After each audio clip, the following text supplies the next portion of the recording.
and I pick up from the discussion that we had in my last video, which was shared, I think, 2 days ago. In that, what you saw is that these are the 7 crystal systems that we said are possible, and in these crystal systems, these are the 4 possible ways in which unit cells can be there. And we said that there are 7 here, 3 here, 2 here, and 2 here, which gives us the total 14 lattices which are available to us. I will come back to this later on. Let's move forward. Okay, out of these 14 lattices, let us see that it is observed that most of your engineering materials, most of your actually metals that you referred to earlier as engineering materials. So most of the metals are actually having only 3 type of or 4 type of lattices which are important to us, or the 4 type of crystal structures, I will say now. It happens to be your simple cubic, or I say primitive cubic, or the second one happens to be the BCC, another one happens to be FCC, and another one happens to be XCP. Although there are 14 lattices which are there, but we say that out of these, 4 are more prevalent, and I will talk about the first 3 today: the simple cubic, the BCC, and the FCC. HCP we will take on later on once we have gone through my last class, because it needs some more information to that. This is just a table which lists some of the important materials that you find are engineering materials. So we find that most of them are actually either HCP here or BCC or FCC here. Simple cubic is not listed here because polonium is the only metal which happens to be a simple cubic structure, which we have not given here. But this, why I'm highlighting this, because this makes sense that this tells me that why we are more interested to now refer to study these 4 basic crystal structures in more detail. So I say we will be interested more about simple cubic, body-centered cubic, face-centered cubic, and then later on, not today, later on we will talk about HCP also. So today the class will be centered around much discussion on these 3 type of what we call as crystal structures. All of them happens to be belonging to the crystal system which happens to be cubic, and I can say that this one happens to be then cubic P, this one happens to be cubic I, and the next one happens to be cubic F. So out of my last table, this is what you find that I am actually referring to these 3 here. So this is nothing but simple cubic. This happens to be your body-centered cubic. This happens to be your face-centered cubic, which face-centered cubic is also referred to as most commonly as CCP. CCP is called cubic close-packed, or close-packed cubic, or the better name will be cubic close-packed. This close-packed means it has to do something about APF, that is the atomic packing factor. We'll come to it in a moment. And for the time being, as I said, today we'll be referring to these 3 in detail here. Abhay, yes, sir. I hope you have already talked about these terms somewhere in your chemistry or physics class. Yes, okay. sir. So you may have some background information regarding these. We will try to add more information into that and try to understand the basic concept behind these 3, and then move forward from here. Okay. So we said that this is already given to you, and it's just a repetition of that how does it create these 14 lattices, 7332 systems under various crystal systems. It was already given in a table. Here I am providing it in a graphical way so that you can actually see that. What you observe here is all These are what we refer to as the unit cells or the conventional unit cells. The conventional unit cells. And if you see conventional unit cells, we find here that we have the cube one here, we have the tetragonal, the orthorhombic, and the other ones which are listed here. Let's move forward. And so this is already given the distribution. We already started discussion this discussion last week, where we say that now coming to the cubic crystal system, we have the basic unit cell in which the lattice parameters are equal, that is A equal to B equal to C, and the angles are also alpha is equal to beta is equal to gamma is equal to 90 degrees. We see that in terms of a parameter called symmetry, which I will send a video later on that what is the meaning of that. In terms of symmetry, cubic system happens to be the most symmetric one. The most symmetric one out of our 7 crystal systems. So if you see my video lastly, you will see that I am explaining there that in your table in which you have shown here, the symmetry is decreasing downward. So your cubic was here at the top and the monoclinic was here at the last. So the symmetry is going down. In that way, I'm trying to say here is that in terms of symmetry, the cubic crystal system happens to be the most symmetric one out of the 7 crystal systems here. Okay, now coming to the first one here, which I say is cubic primitive or cubic P or simple cubic. So this is when you come to the first figure here, this figure is a 2-dimensional representation of what you are trying to say. So what we have done here, that in a plane, you are trying to arrange spheres. We are assuming atoms to be perfect spheres, hard spheres, and you can arrange atoms in a 2-dimensional plane that you are observing here. This is in 2-dimensional representation. And if they are arranged like this, so that they form a square lattice, a square 2D lattice. If you recall my discussion, we talked about 5 different types of lattices in 2 dimensions. One of them was a square lattice in 2 dimensions. So this is a square lattice where the atoms are at the corners. And if you look at it now in 3 dimensions, we find here that the atoms are located at the corners. And we see that for our ease of understanding, we are showing the atoms to be very small here, but actually this is what is the case. That is, these atoms are touching each other. The corner atoms here and here, they are in contact here. They are touching here. So the interatomic spacing happens to be this one here. This happens to be your interatomic spacing. This is which is nothing but if this is A, this is the interatomic spacing here. And being a cubical lattice, we find that this is also A and this is also A, because A equal to B equal to C. The angles are all 90 degrees. So the atoms are supposed to touch here. The atoms are touching here. The corner atoms are touching each other. And if I know the radius of the atoms, it is very easy to find out the value of A, which we say is the lattice constant.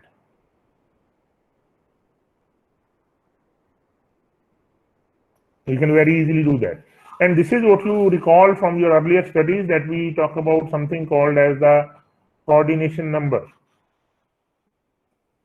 So the coordination number here in this case of your BCC lattice or your simple cubic lattice happens to be 6.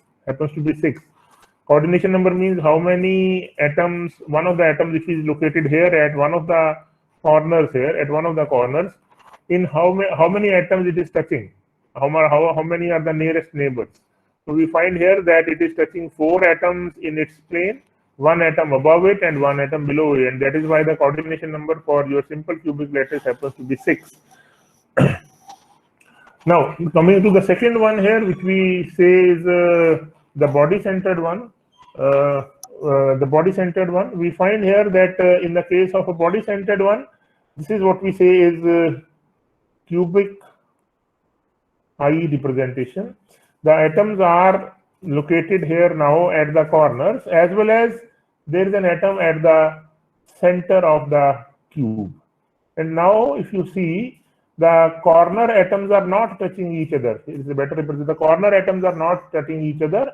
The atoms are touching along the body diagonal. So if you draw it in 2 dimensions, we find here that if this is the side, the body diagonal, if it is drawn here in 2 dimensions here, so you have an atom here at the center, the body, and then one at the corner. So this happens to be your body diagonal around which the atoms are touching each other.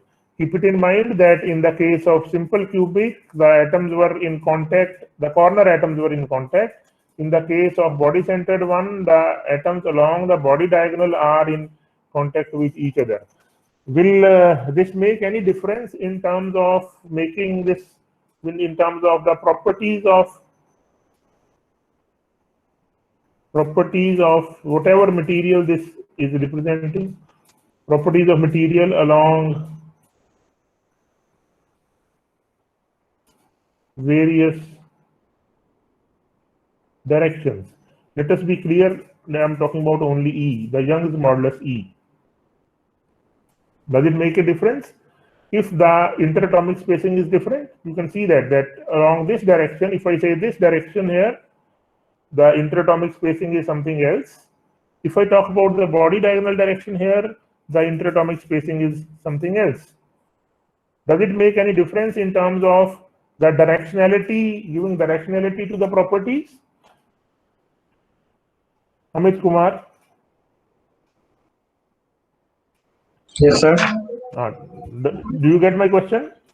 Yes, sir. So, will it make any difference to the properties like E, modulus, along these 2 directions? Yes, sir. Why? Because of different pattern. What pattern? For inter-atomic distances. If you recall, one of the curves which we referred to was the curve between R, that is interatomic spacing, and F. If you recall that, Yes, we said yes, that here was R0, that is yes, sir.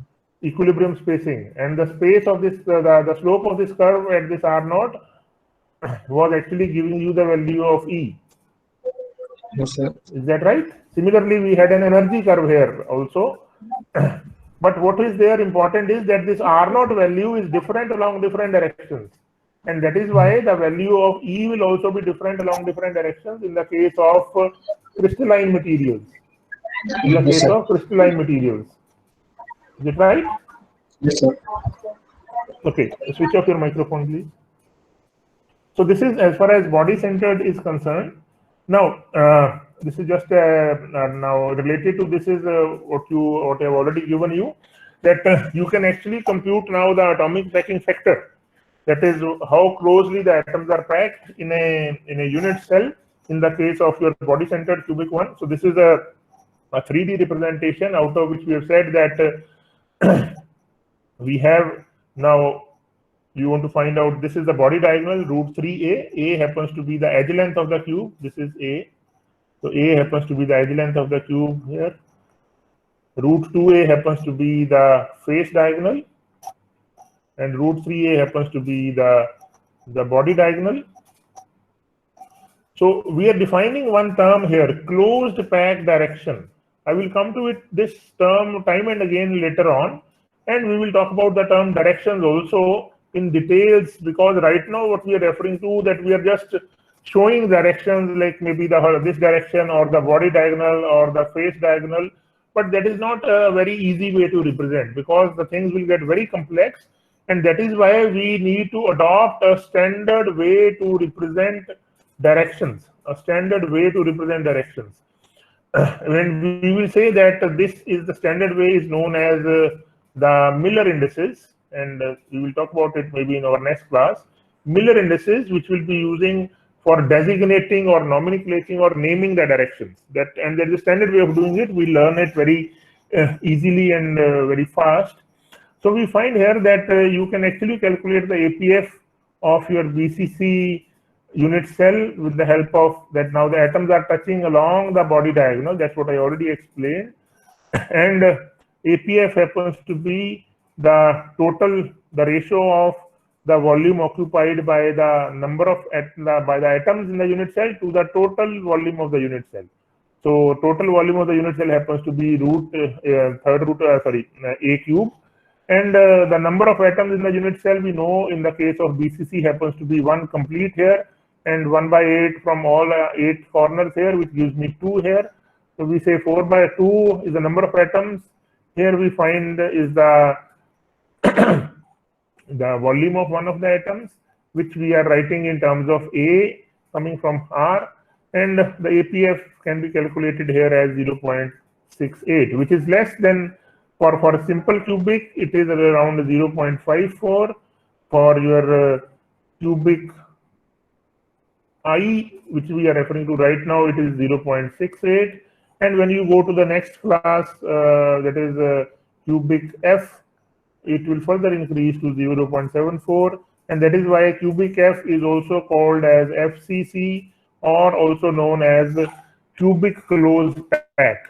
I am referring to one term here, closed pack direction. This direction along which the atoms are more closely packed. So we find here that this is the direction along which the atoms are closely packed. They are not as closely packed in this direction. They are less closely packed in the other direction also. There's only one direction in this particular case that you can see that this is the direction in which the atoms are touching each other. That's why this is called as the close pack direction. It will have a very important understanding and influence on the other parameters when we go to the deformation behavior of these materials. Okay. Now coming to the next one, which I say is cubic F, where we say is now, and this is the two-dimensional representation of that. So if you recall my last slide, we said in a 2D plane, in simple cubic, the atoms were arranged like this. Here, and you had what we call as a square lattice here. We had a square lattice in 2 dimensions. When you look at the cubic F, this can be represented in 2-dimensional lattice in the form of a hexagonal lattice, a hexagonal 2D lattice. So what we find here, the spheres in this plane are so packed so that you find that they form a hexagon here, out of which we take out this unit cell, this part, this we are representing here as the hexagonal unit cell in the case of 2-dimensional lattice. When I show it in 3 dimensions, this is how it looks like. This is how it looks like, where now the being a face-centered one, or cubic F, we find that the atoms are now, in addition to the corner atoms which are there at all the corners, you have atoms here at the faces, all the 6 faces also. These are the face atoms that you find here. 3 are visible, 3 are on the other side. And now the atoms are touching here. This is the atoms, this is how they are touching, the face diagonals. The face diagonal. So now this is looking from one side. If you look at from the front side, this is what you observe. And it is very clearly now seen that if you consider the directions, various directions here, this is one direction, this is the other direction, this is the next direction. Which one happens to be close packed? Anusha Saxena. Anushka Saxena. So we are seeing here that this is the 2-dimensional front view of this. If you look at from this side, this is how it looks like. So atoms along the face diagonal are touching each other. The corner atoms are not touching each other. So the question which I'm asking you, that based upon my last description of close packed directions, which one happens to be the close packed direction? So the diagonal.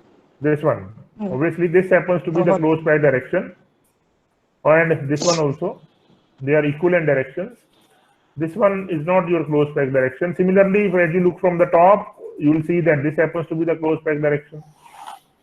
We will come to this later on. As I said, I'm just naming the directions, but we are not giving it a particular representation, which is given by the term called as Miller indices for directions. So once we come to that, we will see that what happens in that case.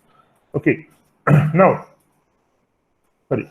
So in your cubic system, which I say is now referred to as a cubic F system, we can calculate its APF also. The APF comes to around 0.74. We are saying here that this is not in two-dimensional lattice. This happens to be the best arrangement as far as packing spheres in two dimensionals is concerned. This will give you the highest packing factor. And what you further observe that there are spaces here. There is a space here. And there are a number of spaces available to us here. Any ideas what these spaces are called? Any ideas what these spaces are called? These spaces are called as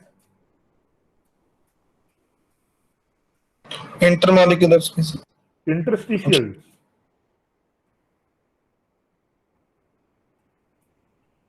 Interstitial spaces. That means the spaces in two dimensions which are visible here, and they are actually in 3D also. There is a space here. There is a space here. There is a space here. So these spaces are called as maybe vacant spaces. We will not call them as vacant spaces. We call the correct name happens to be interstitial spaces. Means that there is a space available in 3 dimensions between two adjacent atoms here, and it is available in all the three. There are in 3-dimensional space, and these are called as interstitial spaces. And if you look at that, we find here that in 2 dimensions, this interstitial spacing looks like something like this, a triangular one from the top. Although it's not a triangular one, we will give it a name later on. And if you remember some discussion on these interstitial spaces, or they are also called as interstitial voids. So you may recall that there are 2 kinds of voids which you will be referring to, and I will also share a video on that. They are called as octahedral voids and tetrahedral voids. What is the importance of these spaces? These are the voids, and when you go for alloying,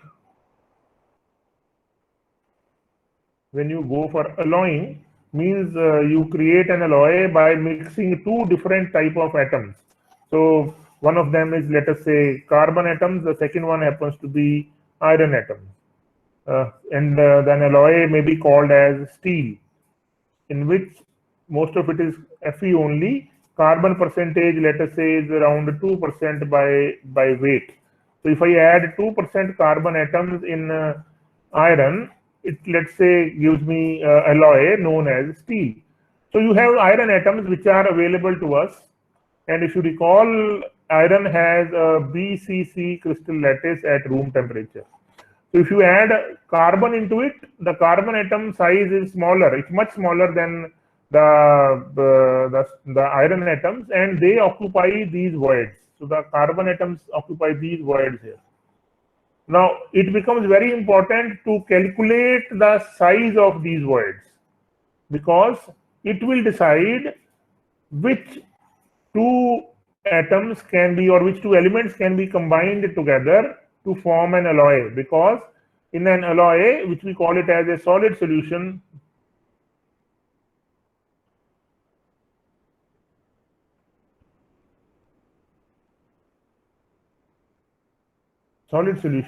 we find that there is in any solution there is a solute and a solvent. If I take this alloy of iron carbon as a solid solution, we find the solute happens to be carbon here, smaller in quantity, and the solvent happens to be iron here. So iron happens to be the solvent. So we have iron atoms which are located here at the corners of this unit cell.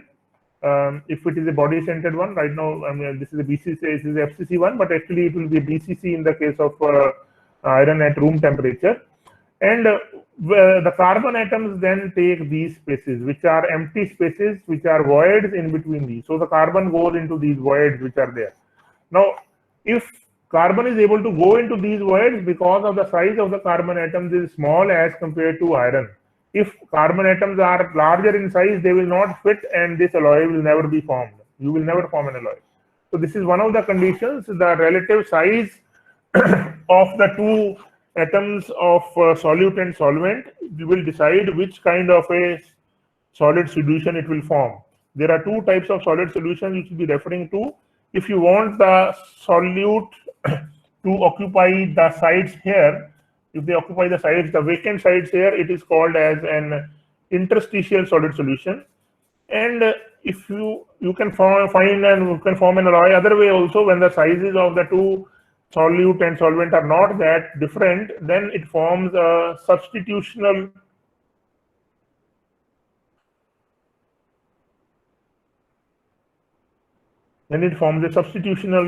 alloy.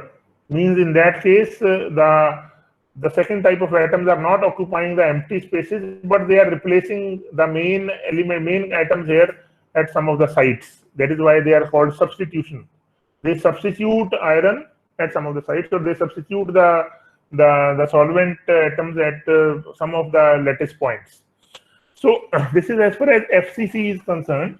Now going forward, I hope you recall that FCC, or also called as CCP, the arrangement of atoms is in layers, which is known as A, B, C stacking sequence.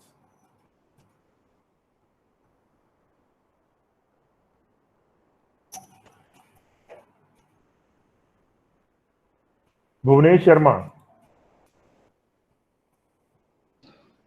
Yes, sir. I hope you have read it already, that in the case of FCC or cubic F lattice, the atoms as taken as hard sphere balls, they are arranged in a stacking sequence of A, B, C. Yes. Yes, sir. Okay, what does it mean? That's what I'm trying to explain it here. Keep your microphone on. Yours is the one which is having less disturbance. So if I take one plane, we are saying that this is again atoms located in a two-dimensional in one of the planes, and I am naming them as A. And we have put them in a hexagonal order. If you see that this is what is there. This is what is visible to us. Is that right? Yes. Okay. So in this one of the planes now, we find that there are empty spaces. So there are two types of empty spaces here. One here, which I'm showing here as black ones, the triangles in 2D which are pointing downwards. And what else? We have other set of triangles which are pointing upwards. Is that right? Yes, sir. So these are the only two types of can say spaces that you observe here. So you have the triangles which are facing downwards, and some of them are facing upwards. Okay. So you form an ABC sequence of stacking. This is one layer.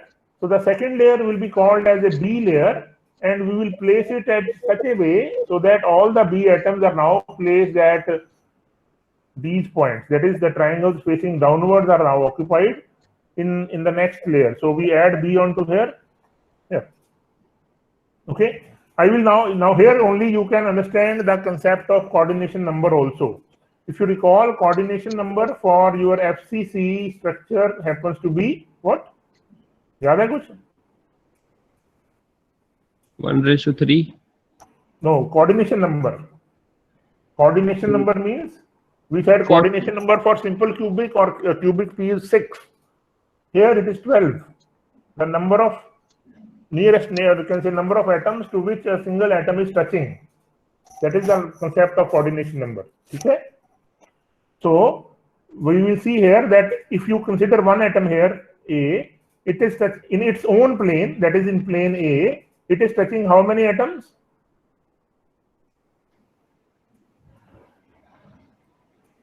6. Is it?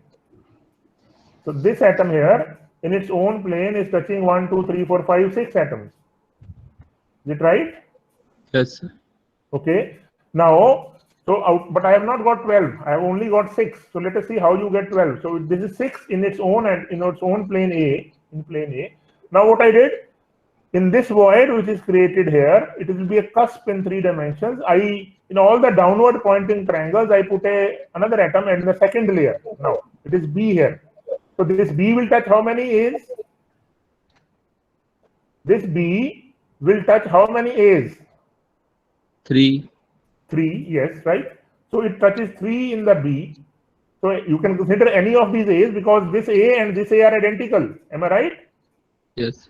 This A and this A or this A, they are all identical because they are all part of a lattice and they are all at the lattice points. That means they have all identical surroundings. Is it right? Yes. So it touches 3 here, so it becomes 9 now. But still 3 are left. We will see that where from it comes. So the second layer is now B. So what we did, we positioned B atoms in the second layer. The B layer is now positioned so that all the triangles pointing downward are occupied. Is it clear? Yes. And then what is C? We have the C sequence. Now, if you look at now the B layer again, now forget about the A layer. This B layer of spheres also has 2 types of voids, one of them pointing upwards and Yes. one of them pointing downwards. So we see now that in this B layer now, we have again pointing downwards. So we earlier what we did, if you go back, we had located B onto the downward pointing voids. And in the C layer also, the C spheres will be again located in the downward pointing void. So you are always filling the downward pointing triangular voids if I look at it in 2 dimensions. You're always filling the downward pointing one. So you, in the second layer, which is the orange layer that you observe here, we again have the downward pointing layers, which are now as red ones, red triangles. Can you see that? Yes. Okay, so where I will now place C? Where I will now place C? C will be placed at these voids. C will be placed at these voids here. So here is what we place C now. So it becomes now A, B, C stacking sequence. A, B, and C. Now can you tell me where from these 3 comes? So we had 6 in A layer, 3 in B layer, and 3 in C layer. C layer. So it comes to now 12. That is how we say that each of the atoms in this cubic F system has got a coordination number of 12. That means it touches 12 atoms, 6 in its own plane, 3 above and 3 below. Is that right? Yes. Okay, sir. So this is what we say is what we refer to as the ABC stacking sequence. But this information is not sufficient. We need to add something more. That means where do you form a unit cell in this? Because now we are not able to see it clearly that where does it come to the unit cell? Because we are showing it in 2 dimensions, trying to observe it in, let's say, assume it in 3 dimensions. Let's say that we have a stacking sequence ABC, that A sphere, this is atom, the second layer is B, the third layer is C. And if you recall HCP that I will come to later, it was not ABC, it was A, B, A, B. That means after A and B, you have again A layer. So after A and B, you will have again A layer.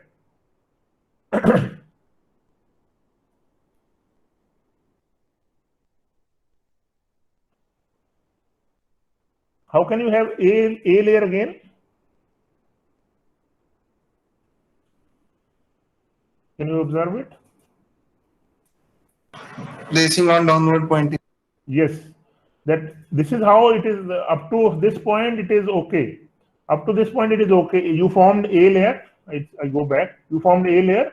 You had downward pointing voids and upward pointing voids. Now B is again on the downward pointing, so you put B here, and all B's are here on the downward pointing ones. But now, if you want C, we said C will be always on the downward pointing. That means ABC will get downward, downward, downward, downward. But if you want to get HCP, we say it is AB, AB. So you will get now an atom above A here. If you now place the third layer in the upward pointing arrows, or upward pointing voids, then you have the next layer just exactly above the first layer of A. And that is how it becomes AB, AB stacking sequence. So in this AB, AB stacking sequence, you occupy in one layer, in A layer, the simple one. The B layer is at the downward pointing one is B, then you have again this is A, then it is again B, and so on. In this case, where you had A, B, C stacking sequence, you have A, then B is on your downward pointing, and then C is again on your downward pointing ones. So this is as far as this is concerned. Let's go forward. As I said, it is more interesting to look at it in a unit cell, and this is how these atoms or these planes will look like. So you refer to A plane, so that A plane is here. This is the plane A, this is the plane B, and this is the plane C. You should recall that you have A plane, B plane, and C plane. So the blue, the white one here happens to be A, the lowest one. So A is here. I will explain it further in a next slide in a better way. This is A. After that, you occupied the downward pointing triangles. You got this B, the black ones. The black one. So this one happens to be B. And then you again pointed, fill the downward pointing sides, and you get C. This is the next point. So these are the planes which we are concerned about. Again, there's a lot of things now. In our earlier discussion, we said only directions. Now I am referring to planes. That this is the A plane, this is the B plane, and this is the C plane. Again, it is very inconvenient to refer to them as A plane, B plane, C plane, and that is why we need to have indexing of these planes or a standard nomenclature to represent planes in a unit cell, which we say is again represented by what we call as the Miller indices of the plane. Let's look at it in a better way. So I have this cubic lattice, a cubic one. We wanted to locate, and let us say this one is for FCC or a CCP system, in which the stacking sequence is A, B, and C. So let's see. So what will have? This lattice will have lattice points and atoms located at all the corners, that is 8 corners, and at the 6 faces of this cube. So where are these A, B, C? Let us see one by one. So you have the first one. This is now, I'm referring to it as the A plane. These atoms in a unit cell, they constitute the A plane. What are these atoms? One at the corner. This is at the center of this face. They are touching, obviously. One at the center of this face. An atom, corner atom here, and then this one. So we find here that these atoms, they constitute the A plane here. 1, 2, 3, 4, 5, and 6. So this is the A plane. Then comes, where is the B plane? These atoms constitute now the B plane. What are these? So we say that this is the second corner atom, the face-centered one, the face-centered one here, the face-centered one here, and the corner atom here. So how many we have taken care of? We have taken care of 1, 2, 6 here, and 6 here, 12. How many are left? How many are left? Gaurav.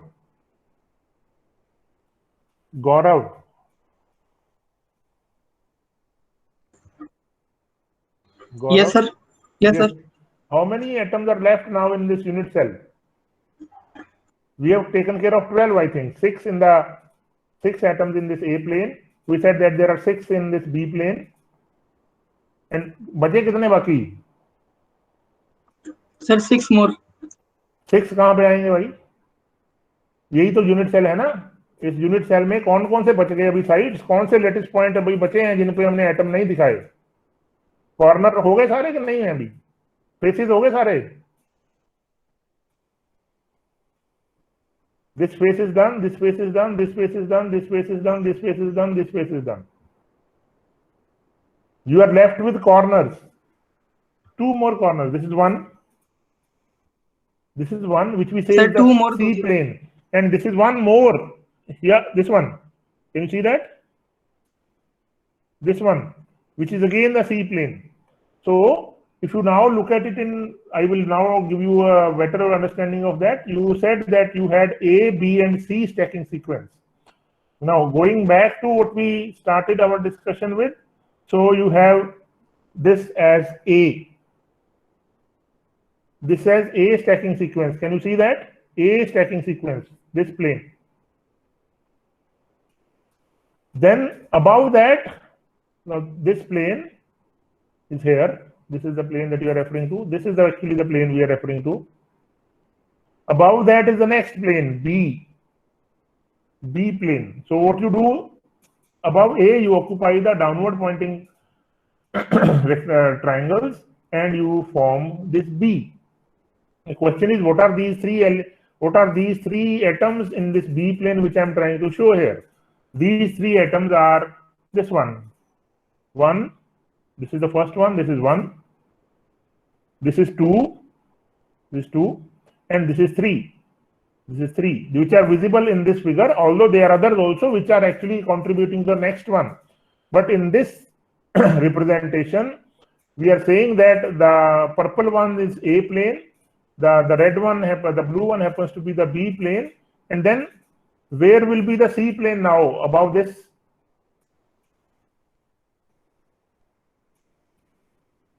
Jashan Singla. Jashan Singla.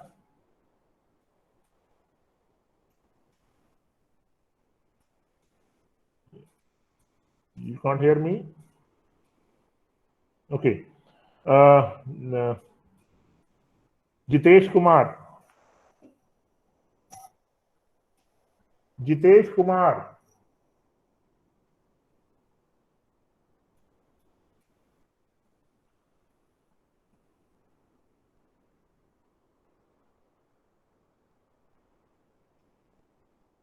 Lakshay Goyal.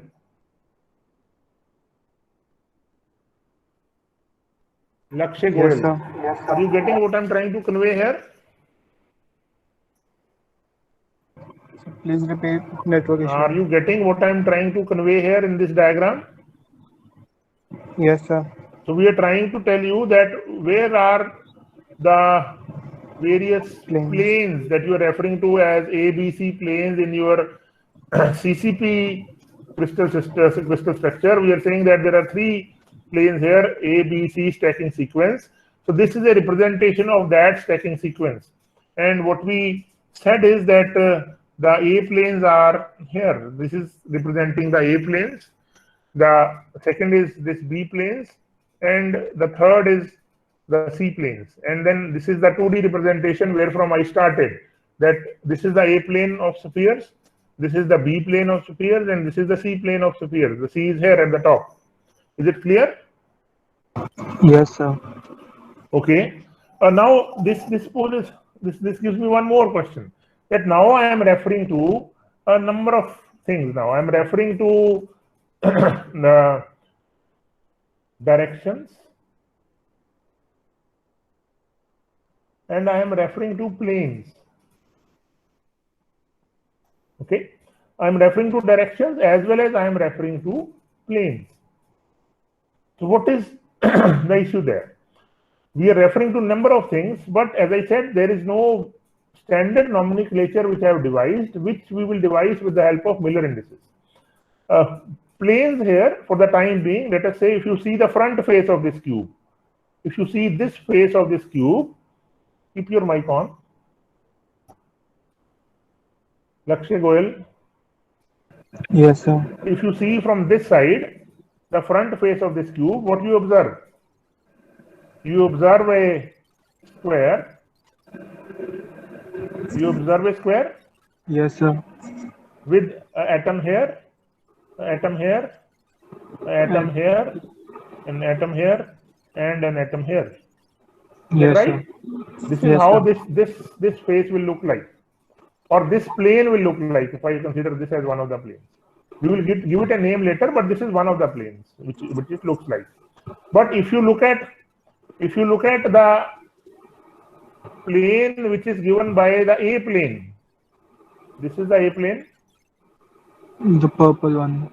the purple one. And if you recall on this one, this is how it represents, this is how it looks like. Yes, sir. यही दिखाया हमने. So your front face, this plane looks like this, but whereas the second plane which I'm trying to say here, which is connecting this purple ones, is looking like this. Now, can you comment anything about the packing of atoms in these two planes? Are they packed equally well, or they are differently packed in this plane and this plane? So they are differently packed. They are differently packed. Which one will be more closely packed? So the purple one. Yes, this one is a more closely packed, and that is why we call it as a close packed plane. This one is not a close packed plane in the case of an FCC lattice. This is not a close packed plane, whereas this one happens to be a close packed plane where the atoms are more closely packed. And in this plane, there are further. Now, we already talked about directions, that this direction is not closely packed. You are following me? Yes, sir. This direction is not a close packed direction, whereas when I say this direction here, this happens to be a close packed direction. Is it right? Because these are the atoms which are touching each other. We have shown them to be small, but they are touching each other in this direction. Yes, Right? sir. Yes, So this is the meaning of what we refer to as close packed directions, and this is the meaning of what we refer to as close packed planes. We will define these close packing, and we will give them some numbers also, which we call as the packing density. Packing density. How closely the atoms are packed along one direction or along one plane. This is different from atomic packing sector. That is APF for a unit cell. Packing density will be for direction as well as planes. So you have close packed planes, close packed directions. And to understand that, as I said, we now becomes more important to me to go to Miller indices so that we can actually define these directions very clearly. I hope it is clear to you. Yes, sir. One more observation here, that the close packed planes are perpendicular to the body diagonals of the cube. Is it clear to you why it is so?